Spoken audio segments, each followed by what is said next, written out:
ஒரு மனை வாங்கும் பொழுது நாம் கவனிக்க வேண்டியவை என்னென்ன, இதில் எந்த மனையை வாங்கினா நமக்கு நல்லது, நம்ம வாங்கக்கூடிய மனைகளில் என்ன குறை இருக்குது, என்ன நிறை இருக்குது அப்படின்றதெல்லாம் நம்ம பார்த்துக்கணும். கடும் சொற்களை தவிருங்கள். எப்போ பார்த்தாலும் ஒரு வீட்டில் பெண்கள்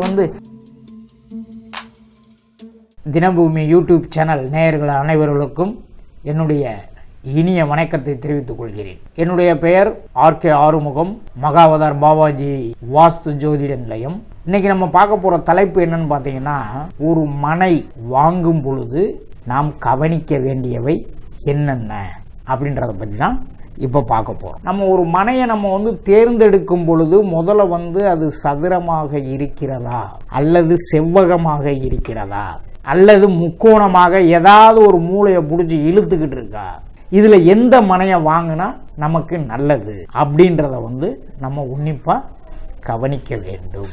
சார் இதில் எது சார் எப்படி வாங்கினா சார் நல்லது, அது விலை கம்மியாக வந்துச்சு அதனால வாங்கிட்டோம் அப்படின்னு நினைக்கக்கூடாது. ஒன்று சதுரமாக இருக்க வேண்டும், அல்லது செவ்வகமாக இருக்க வேண்டும். இந்த இரண்டில் எது அமைந்தாலும் அது நமக்கு நன்மையை கொடுக்கும். ஏன்னா ஒரு மனம் வாங்கும் பொழுது இதெல்லாம் கொஞ்சம் கவனிக்கணும், கொஞ்சம் ரிஸ்க் எடுக்க தான் செய்யணும். ஏன்னா அதில் நம்ம வாழ போகிறோம், வீடு கட்டி வாழ போகிறோம். சரி, கட்டடம் கட்டும் பொழுது கிழக்கிலும் வடக்கிலும் அதிகப்படியான இடங்கள் இருக்கிற மாதிரி பார்த்துக்கணும். மூன்றாவது, வடக்கு பகுதி பள்ளமாகவும் அதிக எடை இல்லாதவாறும் கட்ட வேண்டும். அதே மாதிரி பார்த்தீங்கன்னா தென்பகுதி சற்று மேடாக இருக்கலாம். ஏன் அப்படின்னு கேட்டீங்கன்னா, அங்கே நம்ம மாடி படிக்கட்டு அல்லது நம்ம அந்த கட்டுமான பொருட்கள் இதுகள்லாம் நம்ம வச்சுக்கலாம். அப்படி வைக்கும் பொழுது எடை ஏற்றக்கூடிய பகுதியாக அது மாறிவிடும். அடுத்து பார்த்தீங்கன்னா குழாய், கிணறு இதுகெல்லாம் எங்கே இருக்கணும் அப்படின்னு கேட்டிங்கன்னா, வடகிழக்கு பகுதியில் இருக்கிற மாதிரி அமைச்சுக்கணும். அதுதான் ஈசானிய மூலைன்னு நம்ம சொல்லக்கூடிய ஒரு பகுதி. அடுத்து பார்த்தீங்கன்னா சமையலறை எங்கே இருக்கணும் அப்படின்னு பார்த்தீங்கன்னா, அது கரெக்டாக தென்கிழக்கு மூலையில் இருக்கணும். சார் ரொம்ப பார்த்தீங்கன்னா நிறைய இடங்களில் நம்ம சில விஷயங்களை கவனிக்காமல் விடுறதுனால தான் நம்ம மிகப்பெரிய பாதிப்புகளை சந்திக்கிறோம். Very simple method. நீங்கள் நிற்கிறீங்க, கிழக்கு பகுதியில் சூரியன் உதிக்குது, ரைட் ஹேண்ட் சைடில் இது ஈஸ்ட்டு, நமக்கு பின்னாடி இருக்குது வெஸ்ட்டு, சவுத்து, நார்த்து, இதான் பிரிக்கிறோம். சரி, ரைட். இந்த பகுதி லெஃப்ட் ஹேண்ட் சைடு, நீங்கள் ஈஸ்ட் சைடு நின்று லெஃப்ட் ஹேண்ட் சைடு பார்த்தீங்கன்னா வாசப்படி தலைவாசல் வரணும். ரைட் சைடு பார்த்தீங்கன்னா அக்கினி மூலை என்று சொல்லக்கூடிய அந்த பகுதியில் சமையலறை இருக்க வேண்டும். அப்படியே நமக்கு பின்னாடி பார்த்தீங்கன்னு வச்சுங்களேன், அப்படியே நேர ஈசானிய மூலைக்கு எதிர்த்தாப்புல பார்த்தீங்கன்னா வாயு மூலை, அதில் என்ன இருக்கணும், டாய்லெட்டு இந்த மாதிரி இருக்கணும். அப்படியே ஈசானிய மூலைக்கு ஆப்போசிட் அப்படியே எடுத்து அக்னி மூலைக்கு ஆப்போசிட் சமையலறை, எதிர்த்தாப்புல இருக்கிற ரூமுக்கு பேர் பெட்ரூமு, பூஜை அறைகள், இந்த மாதிரி அந்த இடத்துல நம்ம வச்சுக்கலாம். அடுத்து பார்த்தீங்கன்னா படுக்கறைன்றது நம்ம தென்மேற்கில் தான் கட்டாயம் இருக்கணும், அதில் எந்த மாற்றம் கருத்தும் கிடையாது. தென்மேற்கில் இருத்தல் நமக்கு உடல் நலத்தை கொடுக்கும். ஏன்னா நிறைய பேர் நம்ம பண்ணக்கூடிய தவறு என்னன்னு கேட்டிங்கன்னா, அதை கொஞ்சம் மாற்றி அமைச்சிடுறதுனால தான் நம்ம சிரமப்படுறோம். நம்ம வாங்கக்கூடிய மனைகளில் என்ன குறை இருக்குது, என்ன நிறை இருக்குது அப்படின்றதெல்லாம் நம்ம பார்த்துக்கணும். அதே மாதிரி கழிப்பறை, குளியலறைகளில் வாயு மூலையில் தான் வரணுமா அப்படின்னா கண்டிப்பாக அங்கே தான் வரணும். ஏன்னா அந்த பகுதியில் வரும்பொழுது உங்களுக்கு ஏற்றங்களும் மாற்றங்களும் கரெக்டாக வரும். எது எங்கெங்கே இருக்கணுமோ அதை தான் அங்கங்கே இருந்தால் தான் சார் நல்லது. இப்போ நம்ம உடம்பு இருக்குது, சிம்பிளாக சொல்லணும்னா அதான் நம்ம உடம்பு இருக்குது அப்படின்னா இதில் வாய்ப்பகுதி என்னது, அதே நுழைவாயில். நல்ல பொருளாக உள்ளே போச்சு அப்படின்னா உடம்புக்கு ஆரோக்கியம், கெட்ட பொருள் உள்ளே போச்சுன்னா அதுக்கு உண்டான எதிர் விளைவுகளை உண்டு பண்ணும்ல. அதே மாதிரி தான் சார் நம்மளுடைய வீடு. அதை வாங்கும் பொழுதுலேருந்து கட்டி முடிக்கிற வரைக்கும் நம்ம மிகவும் கவனமாக சிரத்தை எடுத்து அதை நாம் கவனிக்க வேண்டும். இந்த தென்மேற்கு மூலைன்னு சொல்லக்கூடிய கன்னி மூலை, அதாவது குபேர மூலை, கழிப்பறையோ அல்லது குளியலறையோ அங்கே கட்டாயம் வரக்கூடாது. அப்படி அமைச்சிங்க அப்படின்னா பயங்கரமான கடன் சேர்ந்துடும், அடைக்கவே முடியாது உங்களால். இவ்வளோ தூரம் கஷ்டப்பட்டு நீங்கள் வாங்கிட்டு இன்னொரு கடை வாங்கின வேண்டாம் வீடை கையில் கொடுத்துட்டு போனால் நல்லா இருக்கும். யோசித்து பாருங்கள்.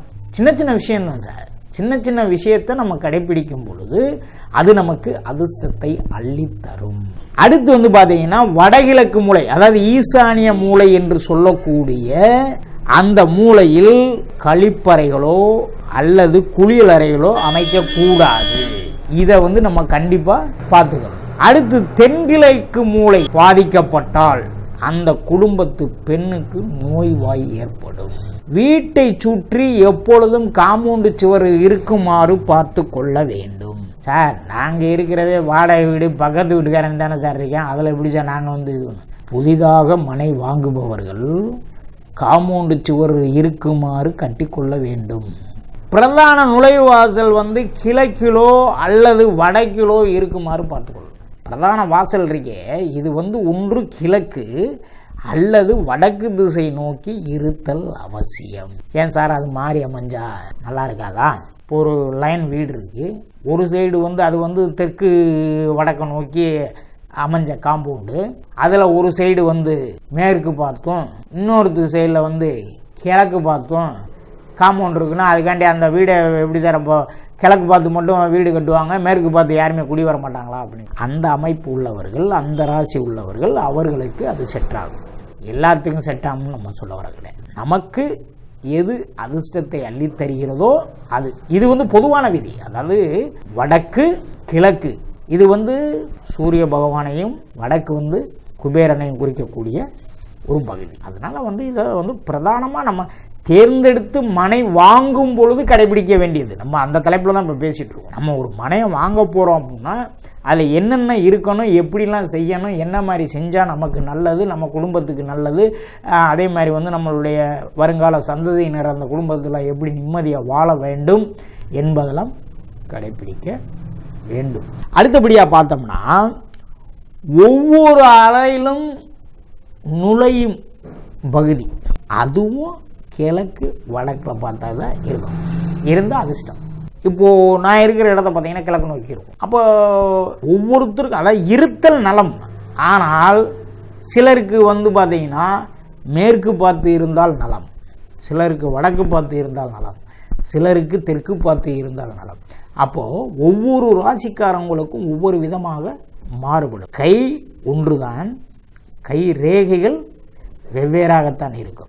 உலகத்தில் பிறந்திருக்கக்கூடிய நம்ம இந்தியாவில் இருக்கக்கூடிய 130 கோடி பேருக்கும் கைரேகைகள் மாற்றமாகத்தான் இருக்கும். ஒருத்தருக்கு கைரேகை இன்னொருத்தருக்கு வரவே வராது. அதே போல தான் அவருக்கு நன்றாக இருக்குது, எனக்கு மட்டும் ஏன் நல்லா இல்லை அப்படின்னு நினைக்கக்கூடாது. அவருக்கு அது செட் ஆகிருச்சு, அதனால் அவருக்கு நல்லா இருக்குது. நமக்கு அது செட் ஆகலை அப்படின்னா நம்ம மாற்றிக்கிறதுல தப்பு கிடையாது. நம்ம நல்லா இருக்கணும்ல, நல்லா இருந்தால் தான் 4 பேர் மதிப்பாங்க. அப்போ நம்ம என்ன பண்ணணும், அதுக்கு மாத்திரைக்கு என்ன வழியோ அதை நம்ம செய்யணும். அதே போல் பார்த்தீங்கன்னா வீட்டின் அருகில் நாம் பிளாட் வாங்குகிற இடத்துக்கிட்ட சுடுகாடோ டிரான்ஸ்ஃபார்மர்களோ இல்லாதவாறு பார்த்து கொள்ள வேண்டும். எங்க சார் சுடுகாட்டில் தானே சார் பிளாட்டே போட்டுருக்காங்க, பார்த்து வாங்கிக்கிறேன். ஏன்னா மக்கள் தொகை பெருக சுடுகாடு இடம் மாறிடுது, இடம் மாறினதுக்கப்புறம் அதில் பிளாட் ஆகிடுது. இதுதான். அதே மாதிரி பெண்கள் வீட்டை எப்பொழுதும் சுத்தமாக வைத்து கொள்ள வேண்டும். அப்போத்தான் அந்த வீட்டில் லட்சுமி வாசம் செய்யும், இல்லைன்னா செய்யவே செய்யாது. ஏன்னா ஒரு குடும்ப தலைவி அந்த வீட்டுக்கு வாசலை சுத்தமாக வைத்து கோலமிட்டு அதை பராமரித்து சுத்தமாக வைத்துக் கொள்ள முடியும். அதாவது ஒவ்வொரு விஷயமும் கவனிக்கணும். கண்ணாடி மாட்டம்னா கூட பார்த்தீங்கன்னா அந்த கண்ணாடி எந்த திசையை நோக்கி இருக்க வேண்டும் அப்படின்றத பலம் கொடுக்கும். நம்மளுடைய பாரம்பரியத்தில் அப்பெல்லாம் பார்த்தீங்கன்னா இந்த பூப்புனித நீராட்டு விழான்னு சொல்லுவாங்க, அதாவது சடங்குன்னு சொல்லுவாங்க பார்த்தீங்களா பெண்கள். அப்போ பார்த்தீங்கன்னா அந்த எல்லா ஐட்டமும் இருக்கும், பழங்கள் அது இதுன்னு சேலைகள் அது இதுன்னு இருக்கும். ஆனால் அதில் நல்லா கவனித்து பார்த்தீங்கன்னா ஒரு கண்ணாடியும் இருக்கும். எதற்காக அந்த கண்ணாடி கொடுக்குறாங்க அப்படின்னு கேட்டிங்கன்னா, நாம் நமது முகத்தை பார்க்கும் பொழுது பாசிட்டிவ் எனர்ஜி நம்மளை அறியாமலே அழகாக இருக்குமா, மீஸ் அப்படி இருக்கா, நம்மளை அறியாமலே நம்மளை எதிர்மறை எண்ணங்களை உண்டு பண்ணக்கூடிய ஆற்றல் அந்த கண்ணாடிக்கு உண்டு. சரிங்க சார், அப்போ அந்த கண்ணாடியை நம்ம எப்படி சார் வைக்கிறது? கண்ணாடி எப்பொழுதும் வடக்கு பார்த்து அல்லது கிழக்கு பார்த்து. அதாவது எப்படின்னா, இப்போ மேற்கு சுவரில் மாட்டினீங்க அப்படின்னா அது கிழக்கு பார்த்துரும். இப்போ வடக்கு சுவத்தில் மாட்டினீங்கன்னா, இப்போ தெற்கு சுவத்தில் நீங்கள் மாட்டினீங்கன்னு வச்சுங்க, அது வடக்கு பார்த்துரும். இந்த சிம்டஷன். அதே மாதிரி பார்த்தீங்கன்னா குடும்பத்தில் எப்பொழுதும் பார்த்தீங்கன்னா பாசிட்டிவ் எனர்ஜியை பரப்பக்கூடிய சொற்களை நாம் பரப்ப. நீலாம் எதுக்குமே ஆக மாட்டடா அப்படின்னு பிள்ளைகளை திட்டக்கூடாது. வெரி குட், நல்லா படி, படி, அது சரி, சரி, விடுங்க, ஃப்ரீயாக விட்டுருங்க. நம்மளுடைய வீட்டின் அமைப்பு சரியாக இருக்கும் பட்சத்தில் அங்கு குடும்ப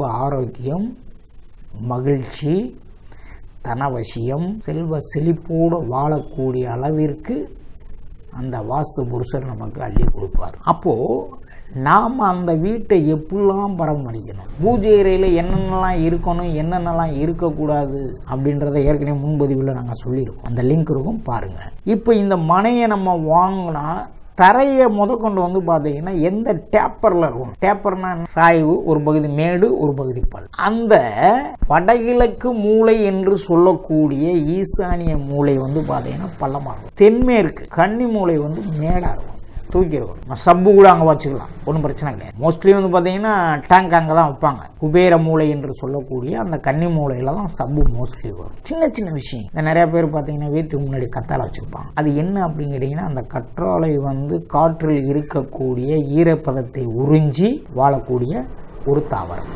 அதை வீட்டுக்கு முன்னாடி வைக்கிறதுனால நமக்கு என்ன பலன்கள் அப்படின்னா, கெட்ட கிருமி நாசினிகளை உள்ள வரவிடாமல் தடுக்கும் ஆற்றல் கொண்டது. அதே நேரத்தில் நல்ல சக்திகளையும் ஈர்க்கக்கூடியது. அது காரணம், கெட்டதை தடுத்து நல்லதை ஈர்த்து நமக்கு நலம் தரக்கூடிய ஒரு தாவரம் தான் கற்றாழை, சோற்று கற்றாழை.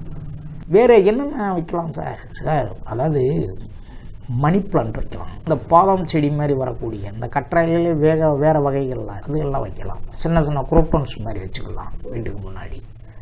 அழகுபடுத்துறது தானே நம்மளுடைய வேலை. என்ன, நம்மளுடைய குடும்பத்துக்கு தேவையானதை நம்ம செஞ்சு கொடுக்க போகிறோம். இந்த சோற்று கற்றாழை பார்த்தீங்கன்னா அதுக்கு பேர் வந்து குமரி என்று இன்னொரு பெயர் உண்டு. அது என்ன சார் குமரி? குமரின்னா எப்படி இருப்பாங்க? இள வயதோட ஆரோக்கியமாக உடல் கட்டுமஸ்தோட இருக்கக்கூடியவங்க தான் குமரி. நம்ம அதில் சொன்னால் இளவட்டம் சொல்லுவோம்ல, ஆம்பளையால் சொன்னோம்னா இளவட்டம் சொல்லுவோம். அந்த மாதிரி எப்பொழுதும் தன்னை கற்றாழை உண்ணுபவர்களை என்றும் இளமையுடன் வைப்பதற்கு பெயர்தான் குமரி. அதனால தான் அதுக்கு பேர் குமரி என்று பெயர் வைத்துள்ளார்கள். அடுத்து வந்து மிக முக்கியமாக நம்ம ஏற்கனவே சொன்னேன் நான், தெருக்குத்து, இடுகாடு, கோயில், மின்மாற்றி, இதுகெல்லாம் வந்து நம்ம வீட்டடி மனை வாங்கும் பொழுது அருகில் இல்லாதவாறு பார்த்து வாங்குதல் நலம். எதுக்காக சொல்ல வர்றேன் அப்படின்னு கேட்டிங்கன்னா, இதில் கொஞ்சம் சயின்ஸாகவும் கொஞ்சம் யோசிக்கணும். இந்த மின் மாற்றி அப்படின்னு எடுத்துக்கிட்டோம்னா, டிரான்ஸ்ஃபார்மர் நம்மளுடைய ஃப்ளாட்டுக்கு முன்னாடி இருந்துச்சு அப்படின்னா எப்போ வேணாலும் ஆபத்து வரும். இன்னும் நீங்கள் அந்த வீட்டில் பயந்துக்கிட்டே தான் இருக்கும். பயந்து பயந்து பயந்து தான் நீங்கள் வாழ முடியும், சந்தோஷமாக வாழ முடியாது. ஒன்று.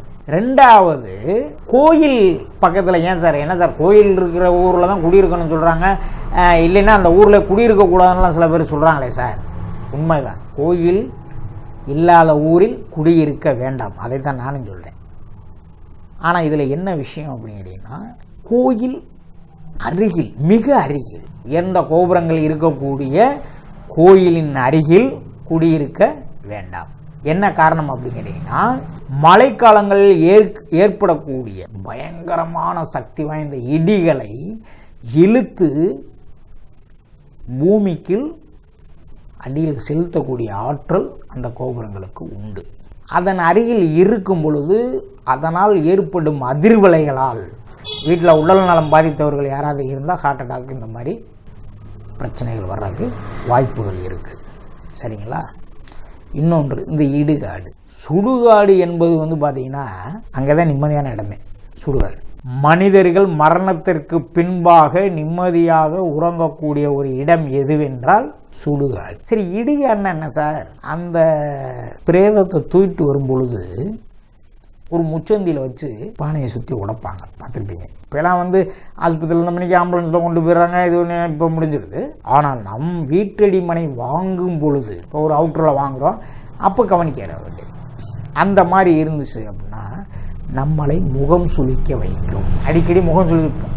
பிறந்தவங்க இறக்காமையாக இருப்பாங்க, வாழ்ந்துக்கிட்டே இருப்பாங்க, இறப்பதற்கு உண்டான வாய்ப்புகள் அதிகம். அப்போ அந்த இடத்துல இருக்கும்பொழுது நமக்கு அந்த முகம் வந்து சுளிக்கும், சங்கடமாக இருக்கும்.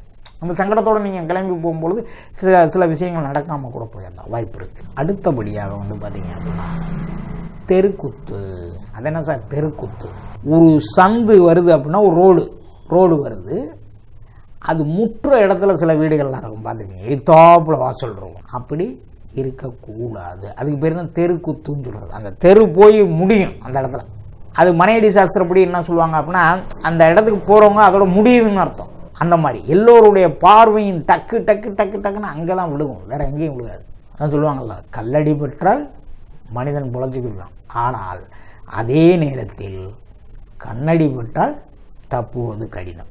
அதே மாதிரி நம்மளை வீட்டில் இருக்கக்கூடிய பெண்கள், இந்த பிள்ளைகளை பார்த்திங்கன்னா சனிக்கிழமை அன்னைக்கு தான் அந்த சனீஸ்வரன் பேரை சொல்லி கொடூரமாக திட்டுவாங்க. தயவு செய்து சொல்கிறேன், தாய்மார்கள் அனைவரும் இதை மனசில் நல்லா வச்சுங்க. சனி ஈஸ்வரன், அவர் ஈஸ்வரன், ஈஸ்வரனுடைய ஒரு அம்சம். அவர் மாதிரி அள்ளி கொடுக்குறவர் யாரும் கிடையாது. அவர் தான் தொழில்காரங்கனே அவர் தான். அவரை வணங்குங்க. அந்த வார்த்தைகளை சொல்லி பிள்ளைகளையோ மித்த யாரையும் திட்டாதீங்க. கடும் சொற்களை தவிருங்கள். எப்போ பார்த்தாலும் ஒரு வீட்டில் பெண்கள் கச்ச கச்ச கச்ச கச்சன்னு என்னத்தையாவது சொல்லி வீட்டுக்காரர்கிட்ட சண்டை போட்டுக்கிட்டே இருப்பாங்க, பார்த்துருப்பீங்க. அது என்ன அப்படின்னு கேட்டிங்கன்னா, அவங்களுடைய இயலாமையை மற்றவங்க மேலே திணிக்கிறது தான் அந்த தான் உண்டு தன்னுடைய வேலை உண்டு. அந்த குடும்பத்தில் அந்த சிரிச்சு காலையில் பேசினாங்கன்னு வச்சுங்களேன், அன்றைய தினம் வெளியே போகிறவங்களும் சரி அவங்களும் சரி மன உளைச்சல் இல்லாமல் அந்த குடும்பத்தில் நிம்மதியாக காலம் போய்கிட்டு இருக்கும். இதை விடுத்துட்டு நீங்கள் என்ன செஞ்சீங்க, நீங்கள் என்னத்தை சம்பாரிச்சிங்க, நீங்கள் என்னத்தை இது பண்ணீங்கன்னு காலையில் எழுந்திரிச்சு அவன்கிட்ட கேள்வி கேட்டுக்கிட்டே இருந்தாங்கன்னா அவனுடைய வாழ்க்கை எப்படி சிறப்படையும்? அவன் போய் எப்படி நிம்மதியாக வேலை பார்ப்பான்? அப்போ அவன் 2 வார்த்தை பேசுவான். பேசணுன்னா என்ன ஆகுது? பிரச்சனை உருவாகுது. ஏன்னா நான் ஏற்கனவே சொல்லியிருக்கேன், நமது வாய் என்பது ராகு. எதையும் போல்டாக பேசிக்கொள்ளும். சூரியன் சந்திரன் என்பது 2 கண்கள். அதே மாதிரி கேது என்பது நம்முடைய ஆசன வாய், குப்பைகளை வெளியேற்றக்கூடியவர். இந்த வாய் வழியாக போகக்கூடிய உணவாக இருக்கட்டும் மற்றதுகளாக இருக்கட்டும் நல்ல முறையில் போனால் தான் ஜீரணித்து அது நல்லா போய் நல்லா இதாகும். அப்போ பிரச்சனை எங்கே உண்டாகுது? ஒரு வீட்டுக்கு தலைவாசல் என்பது ராகுவை போன்றது. ஒருத்தர் வர்றாரு, அவரை வாங்கன்னு சொல்லி கையெடுத்து கும்பிட்டோம் அப்படின்னோம்னா அவர் அந்த வீட்டுக்கு போனப்பா நல்லா வரவேற்பு கொடுத்தாங்க அப்படின்னு மகிழ்ச்சியாக 4 பேர்கிட்ட சொல்லுவார். எப்போ பார்த்தாலும் நம்ம மூஞ்சி உம்முன்னு வச்சுக்கிட்டு அந்த வீட்டில் எப்போ பார்த்தாலும் கச்ச கச்சனை என்னத்தையாவது பேசிக்கிட்டு நிம்மதி இல்லாமல் அவங்களுக்கு அவங்க உடம்பையும் கெடுத்து மற்றவங்களும் இது பண்ணுறதுனால என்ன இருக்குது? ஒரு வீட்டின் தலைவி பெண். அந்த பெண்ணாகப்பட்டவள் எப்படிலாம் இருக்கணும், அந்த வீட்டை முதல்ல சுத்தமாக வச்சுக்கிட்டாங்கன்னா மட்டும்தாங்க அவங்க வீட்டில் செல்வம் பெறுவோம். இல்லைன்னா நீங்கள் வாசு இருந்தாலும் சரி என்னென்ன வரவே வராது. சில பேர்லாம் பார்த்தீங்கன்னா தேவையில்லாத பொருட்களாக வீட்டில் போட்டு வச்சுருப்பாங்க, தேவையே இருக்காது. இப்போ உதாரணத்துக்கு சொல்லப்போனால் ஒரு பவுடர் டப்பா இருக்குது, காலி ஆயிடுச்சு. அந்த டப்பாவை என்ன பண்ணோம், கொண்டு வெளியே போட்டிங்கன்னா உங்களுக்கு நல்லது. அதையும் தூக்கி வீட்டில் வச்சுக்கிட்டே இருந்தால் அந்த பொருள் சேர்ந்துக்கிட்டு என்ன சேரும்? குப்பை சேரும். குப்பை சேர்ந்தால் என்னது? குப்பைன்றது அசுத்தம் தானே, நமக்கு தேவைப்படாத ஒரு பொருள். இப்போ நம்ம உடம்பு என்ன செய்யுது? தேவையுள்ள பொருளை உள்ளே வச்சுக்கிறது, தேவையில்லாத பொருளை வெளியேற்றுது. வேர்வையாக இருக்கட்டும், மலமாக இருக்கட்டும், எச்சிலாக இருக்கட்டும், சளியாக இருக்கட்டும், எப்படியோ ஒரு இதில் வெளியேற்றுதுல. வெளியேற்றலைன்னு என்ன ஆகும்?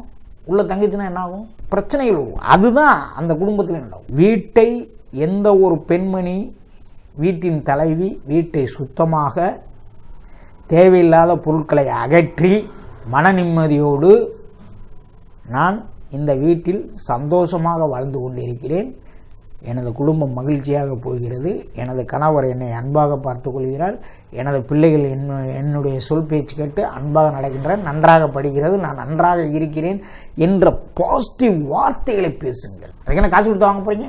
சொல்லுங்கள். உங்களை நீங்களே ஏன் நம்மகிட்ட என்ன இருக்குது? ஆண்டவன் நமக்கு என்ன கொடுத்தாரு?